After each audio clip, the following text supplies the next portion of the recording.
Salut à tous, c'est Antoine. Aujourd'hui, je poursuis mon décompte des chansons des albums d'Iron Maiden. Je suis rendu au deuxième album, Killer. Première des choses, je veux spécifier dans la vidéo que j'avais faite pour le premier album, j'avais mentionné que sur Killer, la chanson qui n'était pas sur la version originale, c'était Prodigal Son. C'est une erreur. C'est bien Twilight Zone qui n'était pas sur la version originale. Peut-être que je me suis mélangé parce que Prodigal Son et Murder in the Rue Morgue, c'était les deux seules nouvelles chansons qui avaient été composées pour Killer. Donc, première des choses, je voulais régler ça. En second lieu, Killer, c'est le premier album avec Adrian Smith. C'est aussi, selon moi, un peu le mouton noir de la discographie d'Iron Maiden. Pourquoi? Ben, c'est le seul album, d'une part, qui a été enregistré sans que ce soit des nouvelles chansons, parce que à part Prodigal Son puis Murder in the Rue Morgue, toutes les chansons étaient déjà composées à l'époque de l'album précédent. Et selon moi, ça paraît un petit peu, je m'explique, si on regarde la suite des choses pour Iron Maiden avec les albums Number of the Beast, Peace of Mind, etc., je trouve que Killer sort un peu du lot en termes de style. Je trouve que la transition entre Iron Maiden, le premier album, et Number of the Beast, se fait quasiment mieux que entre Killer et Number of the Beast. En termes de style, je trouve que Killer fait un petit peu plus 70s, fait un petit peu plus punk. C'est le seul album des années 80 pour Iron Maiden qui dépasse le 9 tunes. Lui, il y en a 11. C'est le seul qui a deux chansons instrumentales, ça va, mais c'est aussi le seul qui a un intro à part entière avec Ideas of March, qui est un intro d'une minute et des poussières, chose qu'on ne retrouvera jamais sur l'album d'Iron Maiden. Si on va vraiment plus tard, là, on change de plusieurs décennies plus tard, si on prend sur l'album Final Frontier, Satellite 51 puis la chanson Final Frontier qui sont mises sur la même piste, puis t'as une intro de 4 minutes et des poussières. Là, c'est comme si on aurait pu mettre Ideas of March puis Rat Child, c'est la même piste. Je suis pas mal sûr que si ces chansons-là avaient été sorties aujourd'hui, c'est ça qui aurait été fait. Mais ça, peu importe, c'est une autre histoire. Tout ça pour dire que je trouve que Killer se démarque en ce sens-là, mais ça me semble être un petit peu un pas en arrière. On voit qu'ils surfent sur la vague du premier album. Ils ont un premier album, ils veulent sortir du nouveau stock, ils sont allés piger dans leurs autres compositions, mais ces chansons-là n'ont pas fait l'album à la base, le premier. Puis je trouve qu'il y a peut-être des raisons pour ça en termes de style. Cela étant dit, je pars mon décompte. Ben, en dernière position, en 11e position, j'y vais avec Prodigal Son. Je trouve qu'elle détonne un peu sur l'album. Peut-être raison de plus pourquoi je pensais que c'était la chanson qui avait été ajoutée. Là. On dirait qu'ils ont voulu faire un truc un peu à la Remember Tomorrow, Strange World, quelque chose comme ça, mais dans le cadre de l'album Killer, je trouve que ça détonne. Selon moi, elle n'avait pas servi l'album. Elle n'est pas mauvaise en soi, mais pour moi, c'est relativement facilement la chanson qui se retrouve en 11e position pour cet album-là. En 10e position, je vais avec la chanson Another Life. Another Life, je trouve qu'elle a un côté plus rock and roll, si on veut, un peu plus bluesy. C'est moins mon style. Autant j'adore le métal, j'adore le punk rock, je suis vraiment pas un fan de rock. Donc, moi, ça m'en rejoint un petit peu moins Another Life, mais somme toute, ce qui est cool, c'est qu'il n'y a aucune autre chanson d'Iron Maiden dans l'ensemble des 17 albums qui ressemble à Another Life. Donc, en ce sens-là, elle se démarque. Ça, c'est cool.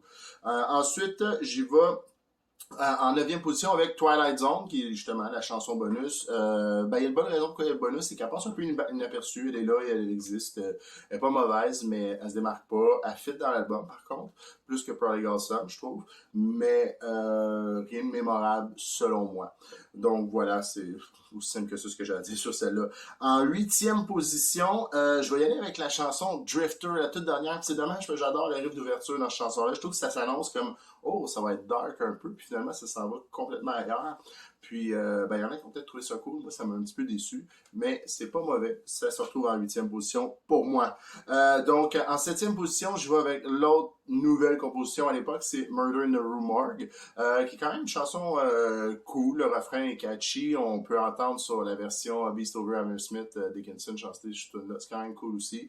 Je trouve que ça fait plus avec l'époque Paul Diano, d'où le fait qu'elle a été composée à cette époque-là aussi. Là. Mais c'est quand même, somme toute, c'est une bonne tune de cet album-là. Elle se retrouve en 7e position. En 6e position, je vais y aller avec Ideas of March, qui est l'intro. Je sais que je me sens un peu mal de prendre une intro d'une minute et des poussières, puis de classer ça au-dessus de Murder in the Rue Morgue ou au-dessus de Drifter, puis tout ça. Mais ça reste que je vois avec en quoi la chanson est quand même mémorable. Puis je trouve qu'Alice of March, c'est une très bonne intro. Je la trouve quand même, justement, très mémorable. Puis pour cette raison-là, je la classe quand même au-delà de toutes les autres chansons que j'ai mis. Puis avant ça, je veux dire. Puis je l'aime bien. Bref. Ensuite, ce qui m'amène à la 5e position. Donc là, les 5 dernières, je les aime vraiment beaucoup. Là, à partir de maintenant, c'est vraiment des chansons de l'album que j'apprécie beaucoup. Je vais y aller avec la chanson instrumentale Genghis Khan, qui, je crois, est ma chanson instrumentale préférée d'Iron Maiden. Je dis je crois parce que, tu sais, sont pas mal égales, là. Tu sais, ça, puis Transylvania ou Lost for Word sur Power Slave, je les aime bien, là, les chansons instrumentales d'Iron Maiden en général, mais si j'avais choisi une, je pense que ce serait pas mal Genghis Khan, ma préférée.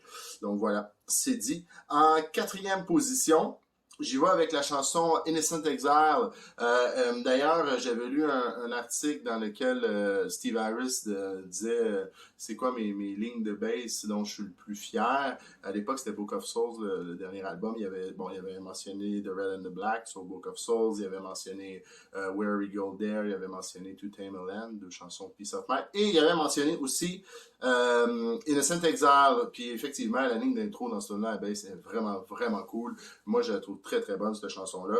Et c'est elle qui se retrouve en 4e position pour l'album Killer. Et là, j'arrive avec le top 3. Le top 3, j'avoue que je le trouve difficile à classer. Mais bon, je vais y aller en 3e avec Rat Child, qui est vraiment un classique d'Iron Maiden. Puis c'est drôle parce qu'autant c'est un classique d'Iron Maiden, autant je trouve pas que c'est une tune qui sonne à Iron Maiden tant que ça.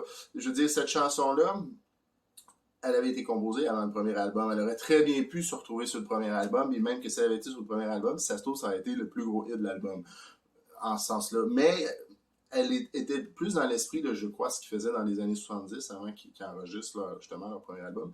Et je trouve qu'elle détonne vraiment beaucoup, même si c'est un classique. Somme toute, est bonne, ça reste une bonne tune, puis peu importe que ça s'appelle Iron Maiden, que ça s'appelle un autre band, la tune est bonne, puis tant mieux, tu sais, la ligne de bass, l'intro, tout ça, c'est mémorable. D'ailleurs, j'avais déjà entendu des reviews dans les lignes de bass les plus mémorables jamais composées. Il y avait entre autres Rat Child. J'irais pas jusqu'à dire ça. Je pense que même Iron Maiden a fait des lignes de bass plus mémorables que cette tune-là, mais n'empêche qu'on l'entend, c'est un verre d'oreille, puis ça marche au bout. Donc, Rat Child en 3e position. En 2e position, je vois avec la chanson titre Killer, que je trouve vraiment bonne. C'est une des rares. Ben, il y a Rat Child qu'on peut entendre de Killer dans les albums suivants, les albums live avec Bruce Dickinson, que ce soit sur Rock and Rio, que ce soit Book of Souls Live Chapter, Live at Donington, Rat Child, on va la réentendre beaucoup. Killer, c'est une des rares qui ont rejoué. Ils l'ont entre autres sur Made in England, la tournée Seven Son of a Seven Son. On peut entendre Killer chanté par Bruce Dickinson. Puis c'est mis à part sur Beast Over Hammersmith ou plus tard quand ils ont fait la tournée The Early Years, c'est pas mal juste Rat Child ou Killer là, que tu peux entendre live de cet album-là. Donc Killer que j'aimerais réentendre, je trouve qu'elle est vraiment cool. Je sais pas s'il est dans le cadre de Senjutsu, vu que c'est Killer, tu sais, ça a quelque chose d'un peu... je sais pas si ça fit avec le thème samouraï, peut-être, là, je sais pas, là, je lance ça en l'air, peut-être que c'est une chanson qui pourrait revenir, j'en ai aucune idée. Et en première position, de loin, non, c'est pas vrai. Celle que j'aime vraiment beaucoup sur cet album-là, puis que je considère qu'elle est un peu passé inaperçue, c'est Purgatory, la piste numéro 9. De l'album. J'adore le refrain sur cette tune-là. C'est vraiment une de mes chansons préférées d'Iron Maiden, toute époque confondue. Je la trouve vraiment catchy.